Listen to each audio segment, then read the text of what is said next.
Remove her before she embarrasses this company. The words sliced through the glittering ballroom with the cold precision of a judge delivering a verdict, and for one suspended heartbeat, even the soft melody of the string quartet seemed to lose its place. Crystal chandeliers scattered warm golden light across polished marble floors, reflecting off champagne glasses and tailored tuxedos as hundreds of distinguished guests paused just long enough to glance toward the young black waitress standing beside a silver serving tray. Maya Brooks didn't flinch. She simply lowered her eyes for a brief second, took one slow breath, and kept both hands steady around the polished tray that suddenly felt much heavier than it had a moment before. Around her, conversations resumed in awkward whispers, the kind born from expensive rooms where people preferred discomfort to confrontation. Ethan Caldwell, the white CEO whose name adorned every banner at the annual Caldwell Foundation Charity Gala, stood near the center of the grand ballroom, wearing a custom midnight blue tuxedo that looked as immaculate as the reputation he had spent 15 years building. Every detail tonight had been rehearsed down to the minute. The nation's largest investors, hospital directors, nonprofit leaders, and political donors filled the room, all gathered beneath soaring 20-foot ceilings inside the historic Lexington Grand Hotel in downtown Chicago. Millions of dollars in charitable commitments would be announced before the evening ended, and Ethan intended for every second to project perfection. Then he noticed Maya reaching toward a tray of sparkling wine that another server was about to carry into the VIP section. From where he stood, it looked as though she had interrupted service without permission. That single image was enough. His expression hardened immediately. "Security," he called, never raising his voice, yet somehow every nearby guest heard him. "Please escort her out." The words traveled faster than the music. Several executives exchanged uncertain glances. A photographer instinctively lowered his camera. One elderly couple quietly stepped aside to make room as two security officers began walking across the ballroom with calm professionalism. Maya looked toward the approaching officers, then toward the tray of crystal flutes only a few feet away. For the first time that evening, genuine concern appeared in her warm brown eyes, but it wasn't for herself. She opened her mouth slightly as if to explain something, then stopped. Experience had taught her that people often listen less when someone in a server's uniform spoke. 6 months earlier, Maya had taken the evening shift at the Lexington Grand after leaving nursing school to care for her mother during chemotherapy. Tuition could wait. Medical bills could not. Every paycheck disappeared almost as quickly as it arrived. Yet somehow she never allowed exhaustion to erase the gentle smile that regular guests remembered. She learned birthdays without writing them down, remembered which customer preferred sweet tea instead of sparkling water, noticed when an elderly visitor needed an extra chair before they asked, and quietly covered shifts for coworkers balancing second jobs and young children. Most people never remembered her name. Maya remembered all of theirs. Tonight she had reported for work 3 hours early, carefully pressing her crisp white uniform until every crease disappeared, tying her hair neatly beneath a simple black headband, and polishing dozens of wine glasses until they reflected the ballroom lights like tiny stars. She wanted this night to succeed because everyone had worked so hard to make it happen. Yet now she stood surrounded by strangers who assumed she had become the problem. The two security officers finally reached her. Neither looked angry. One offered a sympathetic nod before speaking softly. "Ma'am, we're going to have to ask you to come with us." Maya glanced once more toward the untouched tray headed for the VIP tables, and a quiet feeling settled deep inside her chest, the kind that whispered something was terribly wrong, even if no one else could see it yet. Maya nodded once, her expression calm enough to surprise the younger security officer, who quietly stepped aside to let her place the silver tray onto a nearby service station before escorting her toward the ballroom entrance. She did not argue. She did not plead. She simply walked with the quiet dignity that had carried her through far more difficult days than this one. Behind the elegant smile she wore for every guest was a life built on sacrifice that almost no one in the ballroom could have imagined.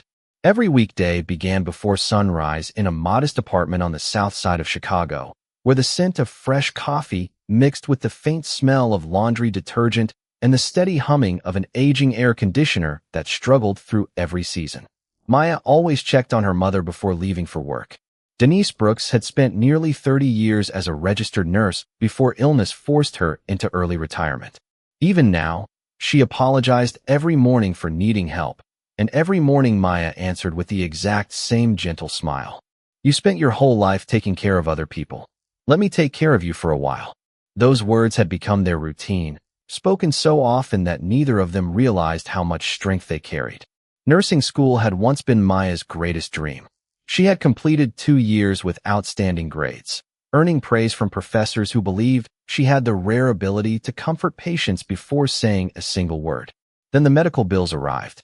Within weeks, textbooks became groceries, tuition became prescription payments, and lectures became evening shifts carrying trays through dining rooms where strangers rarely looked beyond the uniform she wore. She never complained. She simply adjusted her plans and promised herself that one day she would return. At the Lexington Grand Hotel, Maya had quietly earned a reputation that no employee handbook could teach. She remembered every allergy listed on returning guests' reservation cards, every anniversary being celebrated, every veteran who preferred to sit where the music was softer because loud sounds reminded them of difficult memories. She folded cloth napkins with careful hands, polished silverware until it reflected the chandeliers like mirrors, and somehow always found time to help the newest servers who looked overwhelmed during their first busy weekends. Her coworkers often joked that Maya noticed everything. They were not exaggerating. She noticed when flowers began to wilt before anyone else called the florist. She noticed when a child looked nervous in a crowded banquet hall and quietly brought coloring pages without being asked. She noticed when elderly guests searched for reading glasses and gently pointed to the pocket where they had forgotten them. Small acts, invisible to most people, became the reason so many regular visitors unknowingly looked for her section whenever they booked an event. Earlier that afternoon, while the ballroom was still filled with ladders, flower arrangements, and technicians adjusting lights, Maya had helped unload fresh ingredients arriving from local farms.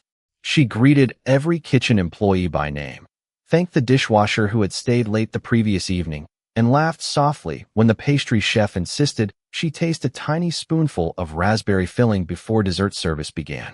It had felt like every other event until she reached the preparation tables reserved for the VIP dinner. There, among neatly labeled menus and seating charts, something quietly caught her attention. One place card belonged to Eleanor Whitmore, the 82-year-old philanthropist whose foundation had funded children's hospitals across the country for decades. Attached beneath her name was a bright red dietary alert that clearly listed a severe tree nut allergy. Maya remembered it because she had personally served Mrs. Whitmore during another charity dinner months earlier. She also remembered seeing a dessert garnish containing candied pecans waiting beside one of the plated courses only minutes before guests entered the ballroom. At first, she assumed the kitchen had already corrected the mistake. Then she noticed a nervous temporary server lifting the very tray toward the VIP section, unaware of the tiny printed allergy notice tucked beneath the seating chart. That was the moment Maya stepped forward, not to interrupt the evening, not to question authority, but simply to stop the wrong tray from reaching the wrong table before it was too late. The heavy ballroom doors closed softly behind Maya as the security officers escorted her into the quiet reception corridor, leaving the glow of crystal chandeliers and polished speeches behind thick oak panels. One officer offered an apologetic smile before returning inside, while the other remained near the entrance, clearly uncomfortable with the assignment. Maya did not blame either of them. They were simply following instructions, just as she had done every day since putting on the hotel's black apron for the first time. Through the closed doors, she could still hear muted applause, the distant clinking of crystal glasses, and the smooth voice of the evening's master of ceremonies welcoming donors from across the country. The gala continued as though nothing had happened, yet Maya could not pull her thoughts away from the tray she had seen moments earlier. She replayed the image again and again. The silver dessert plates, the delicate chocolate tart, the candied pecans resting carefully along the edge. Eleanor Whitmore's bright red allergy notice. Something did not fit. Inside the ballroom, Ethan Caldwell accepted handshakes beneath warm golden lights, while photographers captured every polished smile. At 39 years old, he had become one of the youngest executives ever to lead Caldwell Hospitality Group, transforming a regional hotel business into a nationally recognized luxury brand. Business magazines praised his discipline. Investors admired his precision. Employees respected his relentless standards, even if they sometimes feared disappointing him. Ethan believed every successful evening depended upon eliminating uncertainty before it had the chance to become embarrassment. His father had repeated the lesson throughout his childhood. People remember one mistake longer than 100 perfect moments. Ethan had never forgotten those words. Tonight was more than another fundraising gala. Several major hospital foundations were considering long-term partnerships with his company. National media outlets had arrived. Influential philanthropists filled every reserved table. If everything unfolded according to schedule, tomorrow's headlines would celebrate generosity, leadership, and millions of dollars pledged to children's health care. Any disruption, no matter how small, threatened years of careful reputation building. That was why he had acted so quickly when he saw Maya reaching toward the service tray. From his perspective, hesitation created risk. Confidence protected success. Yet confidence also carried a hidden cost. While Ethan greeted governors, surgeons, and corporate sponsors by name, he unknowingly walked past dozens of employees whose quiet observations kept evenings like this running smoothly. Dishwashers noticed chipped plates before guests did. Housekeepers spotted loose carpeting before anyone stumbled. Servers memorized dietary restrictions that software occasionally overlooked. Their work remained invisible precisely because they prevented problems before anyone realized they existed. Maya had always understood that truth. Standing alone in the reception corridor, she glanced through the narrow glass window built into the ballroom door. She watched temporary server Kyle Henderson carefully balancing the same silver tray she had tried to stop. His nervous smile suggested this was his first major gala. He moved slowly between crowded tables, concentrating so hard on not spilling a single dessert that he never once looked down at the seating chart tucked beneath the linen napkin covering the tray. Maya felt her heartbeat slow into an uneasy rhythm. She remembered introducing herself to Kyle earlier that afternoon and reminding him that VIP guests sometimes had special dietary requests. He had thanked her politely before rushing off to help another supervisor. There had never been time to explain more. Now there was almost no time left at all. A quiet voice inside her urged her to walk away. She had already been removed from service. Someone else would surely notice. Someone with greater authority would catch the mistake. But another voice, steadier and impossible to ignore, reminded her why she had once dreamed of becoming a nurse. Responsibility did not disappear simply because recognition did.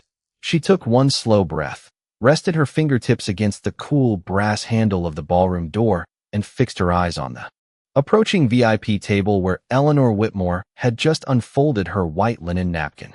Before her hand could leave the polished brass handle, the younger security officer spoke in a voice barely louder than a whisper. "Miss Brooks, please do not make this harder on yourself." Maya turned toward him with the same calm expression she had carried throughout the evening. "I am not trying to cause a scene," she answered softly. "I think someone is about to be served the wrong dessert." The officer hesitated. He looked toward the ballroom door, then back at Maya, uncertain whether he should believe her or continue following orders. Inside, applause rolled across the ballroom as Ethan Caldwell welcomed Eleanor Whitmore to the stage with gracious remarks about generosity, compassion, and building healthier communities. The irony lingered quietly in the air. Maya could see the elderly philanthropist smiling warmly beneath the golden chandeliers as servers began placing dessert plates in front of each distinguished guest. Kyle Henderson carefully approached the VIP table, his shoulders tense beneath his pressed white jacket.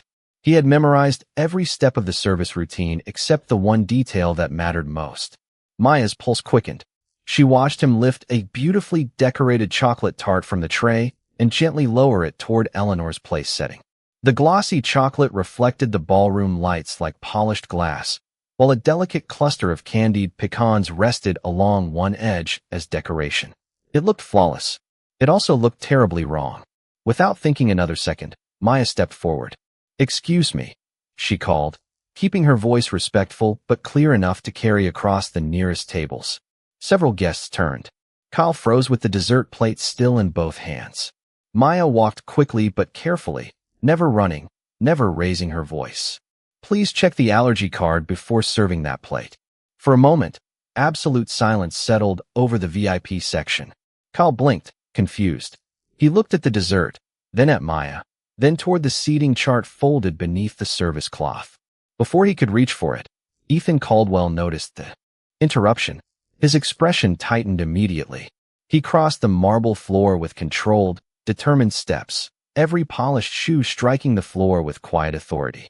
"Miss Brooks," he said firmly, stopping only a few feet away. "You were already instructed to leave." Maya met his eyes without hostility. "Sir, I understand, but that dessert should be checked." Ethan barely glanced at the plate. "Our kitchen follows strict procedures." "I know they do," Maya replied. "That is why this worries me." Several executives shifted uneasily in their seats. Conversations faded once again. Cameras that had been aimed toward the stage slowly turned toward the unfolding exchange. Olivia Grant, the banquet manager, hurried over carrying a tablet filled with seating assignments. She looked from Ethan to Maya, sensing the growing tension. Ethan folded his arms. "This evening has too much at stake for unnecessary interruptions." Maya answered with quiet sincerity rather than defiance. "That is exactly why I spoke." Ethan's patience began to fade. He believed confidence inspired confidence, and uncertainty spread panic faster than facts. Every passing second increased the risk of distracting donors from the evening's mission. "Escort her outside," he instructed the officers without taking his eyes off Maya. The older security officer reluctantly stepped forward. Maya nodded politely, accepting that she had done everything she could. As she turned away, her eyes drifted one final time toward the dessert plate. Something else suddenly caught her attention. The tiny printed allergy card was still clipped beneath the linen cover on Kyle's tray. No one had removed it. No one had read it. A cold realization settled over her. The warning had never reached the plate now sitting inches from Eleanor Whitmore's hand. The older security officer gently motioned toward the ballroom entrance, giving Maya one final chance to leave quietly. But before either of them could take another step, an unexpected sound interrupted the polished rhythm of the evening. It was not loud. It was only a single cough. Then another. Eleanor Whitmore lowered her dessert fork onto the edge of the china plate and reached instinctively toward the base of her throat. At first, the guest nearest her assumed she had simply swallowed too quickly. One gentleman offered his water glass with a courteous smile, while another continued listening to Ethan Caldwell's speech without concern. Maya stopped walking. Every instinct she had developed during 2 years of nursing school rose to the surface at once. Eleanor's breathing had changed. The elderly woman's shoulders tightened almost imperceptibly, and the comfortable smile that had filled her face only moments earlier disappeared beneath growing confusion. Maya turned immediately. "She needs help," she called, her voice calm instead of panicked. Several heads turned toward Eleanor's table. Ethan glanced over his shoulder, clearly irritated that the interruption had continued. "Miss Brooks," he began firmly, but the words faded as he noticed Eleanor placing one trembling hand against her neck while trying to draw a deeper breath. The conversations throughout the ballroom dissolved into uneasy silence. Kyle Henderson stared at the untouched dessert plate in horror before finally lifting the folded linen covering the tray. Beneath it rested the bright red dietary notice that everyone had overlooked. His face drained of color as he whispered, almost to himself, "The allergy card." Olivia Grant quickly took the card from his shaking hand. Her eyes scanned the printed warning only once before widening with disbelief. "Severe tree nut allergy," she breathed. "This plate should never have been served." Ethan looked from the card to the dessert, and then toward Eleanor, whose breathing had become noticeably strained. The confidence that had guided every decision throughout the evening suddenly collided with a reality he had never anticipated. The room no longer cared about flawless speeches or perfectly timed presentations. Hundreds of guests watched in complete silence, waiting for someone to act. One donor reached for a cell phone to call emergency services, while another guest helped clear space around Eleanor's chair. The musicians quietly lowered their instruments. Even the photographers stopped taking pictures. Maya did not hesitate. She stepped forward again, only to feel the older security officer instinctively move into her path. For one brief second, neither of them spoke. Then the officer quietly stepped aside. He had seen enough to understand why she had refused to walk away. Maya reached Eleanor's side and knelt beside her chair, speaking with a steady, reassuring voice that immediately softened the rising fear around the table. "Mrs. Whitmore, I am Maya. Please stay with me. Help is already coming." Eleanor managed a small nod, her eyes reflecting both discomfort and trust. Maya carefully asked whether she carried emergency allergy medication. Eleanor weakly pointed toward a small evening handbag resting beside her chair. Olivia immediately retrieved it while another guest informed the emergency dispatcher that medical assistance was urgently needed. Ethan remained frozen only a few feet away, the red allergy card still resting in his hand like undeniable evidence of a mistake that should never have happened. For the first time that evening, he realized the woman he had dismissed had not interrupted perfection. She had been trying to protect it. The ballroom settled into an almost sacred silence, the kind that arrives when every voice suddenly understands it is no longer the most important sound in the room. The crystal chandeliers continued to cast their warm golden light across polished marble floors, but now that light reflected worried faces instead of confident smiles. Maya remained beside Eleanor Whitmore with remarkable composure, speaking slowly enough for the elderly woman to match the rhythm of her own breathing. "You are doing well," she said gently. "Stay with me. Help is on the way." There was no panic in her voice, only quiet reassurance. Olivia Grant searched carefully through Eleanor's evening handbag until she found the emergency allergy medication tucked neatly inside a small side pocket. "I found it," she said, kneeling beside Maya with trembling hands. Maya looked at the label, confirmed it belonged to Eleanor, and calmly instructed Olivia on what to hand over while another guest remained connected with emergency dispatch, answering every question the operator asked. Around them, dozens of influential executives, donors, physicians, and community leaders watched without speaking. Many had spent their careers leading organizations worth millions of dollars, yet none of them seemed capable of restoring the calm that one hotel waitress quietly brought into the room. Ethan Caldwell stood only a few steps away, unable to look anywhere except the woman he had ordered removed less than 5 minutes earlier. His carefully prepared remarks lay forgotten on the podium. The applause he had expected was replaced by the steady sound of controlled breathing, whispered encouragement, and distant emergency sirens growing closer outside the hotel.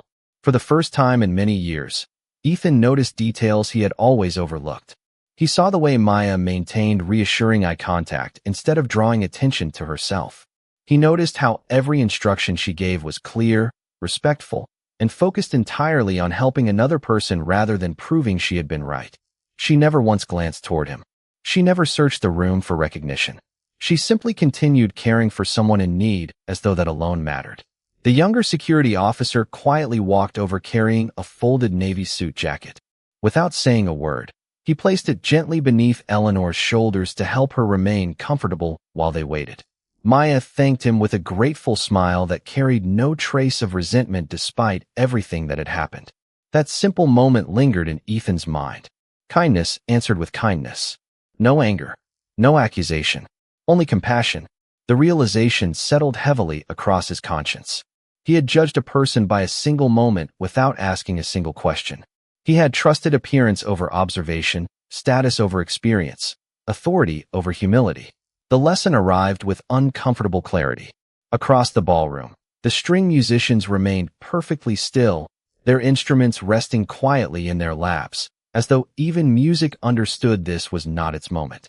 Candlelight flickered gently across white linen tablecloths while untouched desserts slowly lost their shine beneath the warm lights.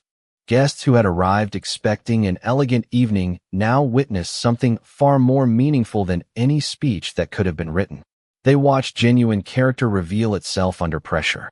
Eleanor's breathing gradually became steadier, and the tightness in her expression slowly eased. She looked at Maya with grateful eyes and managed a faint smile before softly whispering, "Thank you for seeing what everyone else missed." Maya returned the smile with quiet humility. "Everyone deserves to be noticed," she replied. Those simple words drifted through the silent ballroom more powerfully than the microphones ever could, settling into every heart that had witnessed the evening unfold.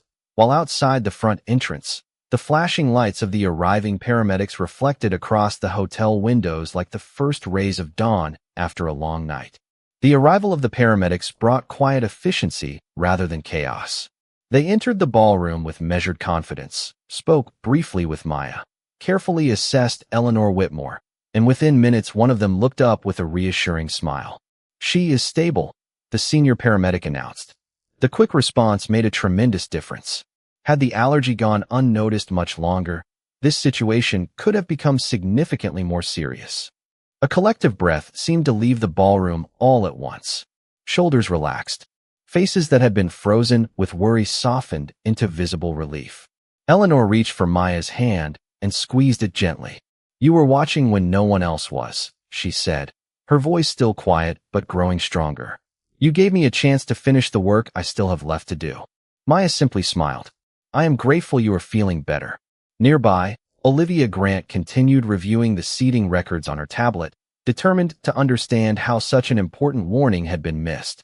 Kyle Henderson stood beside her looking devastated, repeatedly apologizing even before anyone blamed him. Olivia carefully compared the digital guest list with the printed service cards, then frowned. "Wait a second," she whispered. She tapped the screen several times before looking toward Ethan. "Caldwell." "Sir, the allergy information was entered correctly this morning.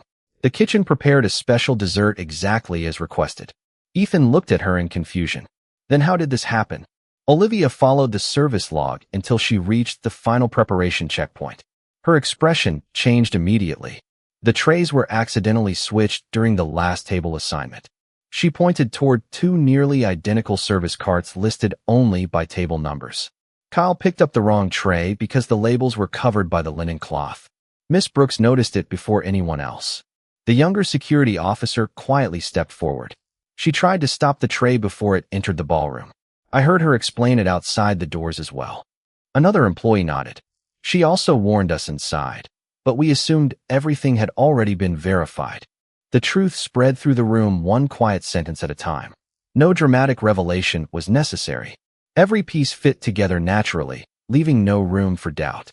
Ethan lowered his eyes toward the bright red allergy card still resting in his hand. The small piece of paper suddenly felt heavier than any business contract he had ever signed. He remembered every moment with painful clarity. Maya reaching toward the tray, her calm voice asking for one simple check. Her refusal to raise her voice or defend herself. His immediate decision to remove her without listening.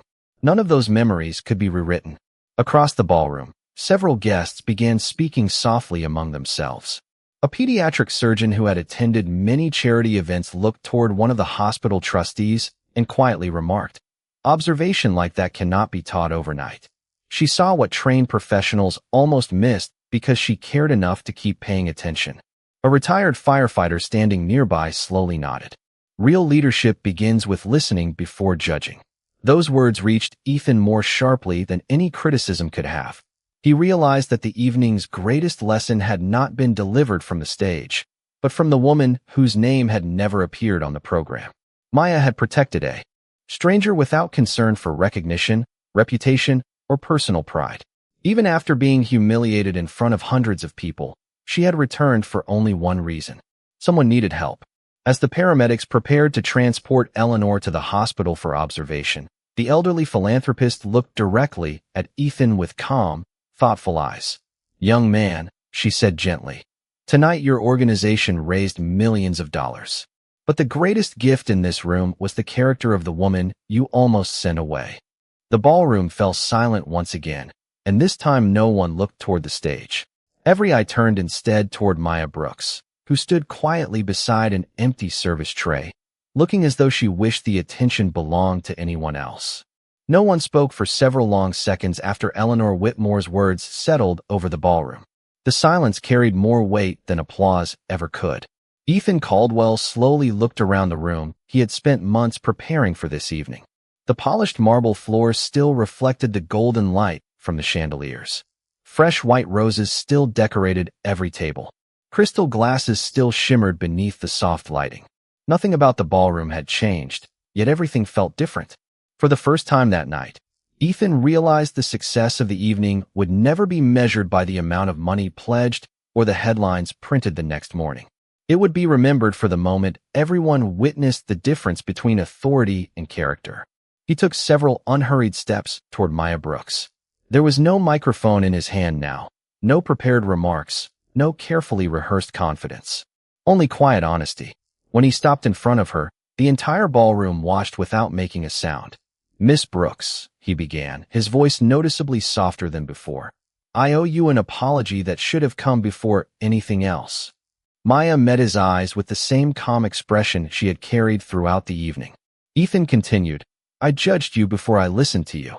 I assumed your position defined your value, and I let my fear of protecting an event become more important than protecting the people inside it. I was wrong." The admission hung in the air with remarkable sincerity. There was no attempt to explain away his decision or defend his pride. He accepted responsibility without asking anyone to lessen it. Several guests quietly lowered their eyes, recognizing how difficult genuine humility could be for someone accustomed to leading thousands of employees. Maya remained silent for a moment before offering a gentle smile. "Everyone makes decisions they wish they could take back," she said quietly. "What matters is what we choose after we recognize them." Ethan nodded slowly. "Then I choose to learn from mine." He extended his hand, not as a chief executive greeting an employee, but as one person acknowledging another with equal respect. Maya accepted the handshake without hesitation. It was simple, brief, and entirely free of resentment. The surrounding guests responded with warm smiles rather than excitement because they understood they were witnessing reconciliation instead of victory. Olivia Grant quietly wiped away tears she had been trying to hide since the paramedics arrived. Kyle Henderson approached Maya with obvious embarrassment. "I am so sorry," he said. "If I had checked the card." Maya gently interrupted him before guilt could grow heavier. "You are still learning. The important thing is that you will never overlook a detail like that again." Kyle nodded gratefully, visibly relieved by the kindness he had expected least. Even the two security officers who had escorted Maya toward the door stepped forward to thank her for remaining calm throughout the evening. Maya smiled at each of them as though nothing unpleasant had happened between them at all. Meanwhile, hotel employees quietly reset tables, replaced untouched desserts, and restored the ballroom with practiced professionalism. Maya noticed several guests still looked shaken by everything that had happened.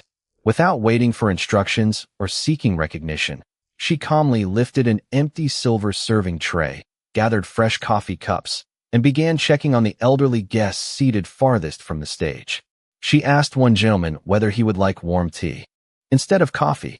She helped another guest adjust a chair that had become uncomfortable during the unexpected delay. She thanked the musicians for their patience as they prepared to play again. Ethan watched every quiet act from across the ballroom with growing admiration.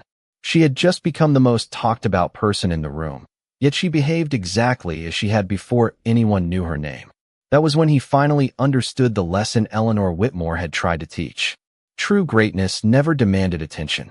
It quietly revealed itself through consistent kindness, especially after having every reason to choose bitterness instead.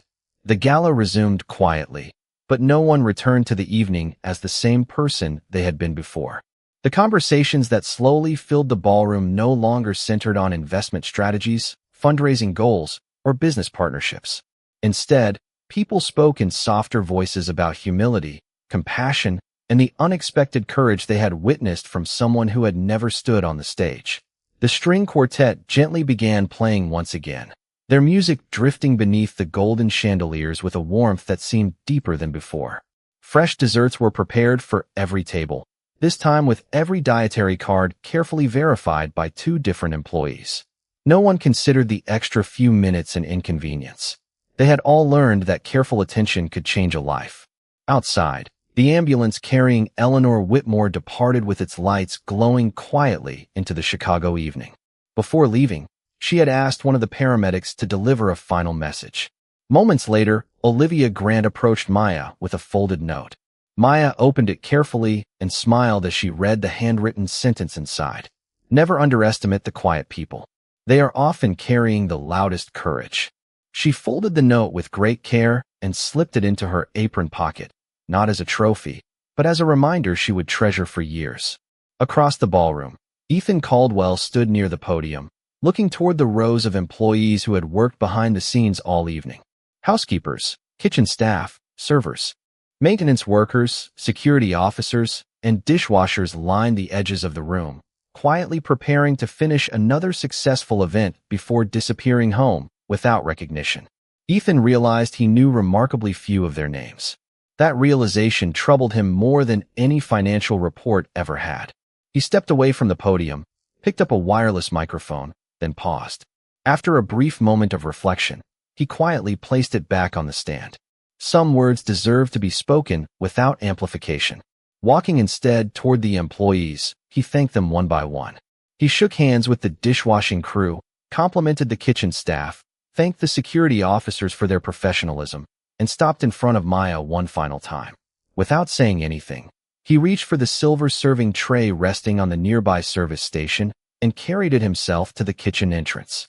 Several guests noticed immediately. Others followed his gaze until the entire ballroom watched the chief executive carrying the tray with quiet respect. Maya smiled softly, not because a powerful man had finally acknowledged her, but because another human being had chosen humility over pride. The gesture required no explanation. It said everything words could not. As the evening came to an end, guests slowly departed beneath the glowing lights of the Lexington Grand Hotel, many stopping to thank hotel employees they might never have noticed on any other night. Kyle Henderson carefully checked every remaining service card twice before clearing the last table. Olivia Grant added a new procedure requiring allergy confirmations at every major event, naming it the Brooks Verification Protocol after receiving Maya's reluctant permission. Weeks later, hospital foundations finalized partnerships with Caldwell Hospitality Group, not because the gala had been flawless, but because leaders across the country admired the honesty with which the mistake had been acknowledged and corrected. Ethan also established a scholarship that helped hospitality employees continue nursing, medical, and public service education, insisting it remain anonymous until Maya eventually discovered the truth months later. Long after the ballroom lights dimmed and the final chairs were stacked away, one quiet image remained in the hearts of everyone who had been there.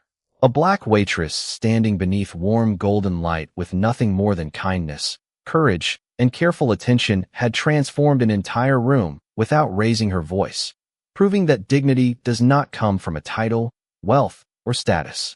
It comes from choosing to care when no one else is looking, and sometimes that single choice changes every heart forever.